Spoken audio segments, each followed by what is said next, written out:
ఇక్కడ కనిపిస్తుంది కదా అనిల్ స్వామి గుడి, Shri Veeranjaneya Swamy temple, Indiranagar second road అంటారు కదా. ఇక్కడి నుంచి ర్యాపిడోలోనే 75 రూపాయలు. శారదానగర్ కరెంట్ ఆఫీస్ ఉంది కదా, మన నవోదయ కాలనీ పోయే దాంట్లో గోరీల పక్కలో కరెంట్ ఆఫీస్ కాడికి 75 రూపాయలు. ముగ్గురు మనుషులకి. మనిషివా పశువారా? ముగ్గురు మనుషులకి ఇంత దూరం నుంచి 5.5 కిలోమీటర్లు ఉంటే అనంతపురంలోనే 75 రూపాయలకు నువ్వు బుకింగ్ తీసుకుంటే మిగతా ఆటో డ్రైవర్లంతా మడ్డ విడిచిపోవాలనా? 5.5 కిలోమీటర్లు ఉంటే 5.5 కిలోమీటర్లు ఉంటే నువ్వు 75 రూపాయలు ముగ్గురు మనుషులకు తీసుకుంటే నువ్వు ఎట్లా బతకాలి? మిగతా ఆటో డ్రైవర్లంతా నువ్వు మనుషులకు పుట్టినావా, ఏమన్నా దయాలకు పుట్టినావా?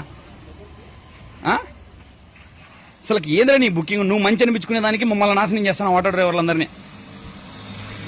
ముందు మా ఆటో నా కొడుకులకు బుద్ధి జ్ఞానం లేదు. నిన్ను యాప్ను ఎక్కించుకొని నీ యాప్లో పోతున్నారే, మాకు సిగ్గు శరం మానం మాకు లేదురా. నీ తప్పేం లేదు. ఫస్ట్ పాయింట్ మాది బుద్ధి పొరపాటు.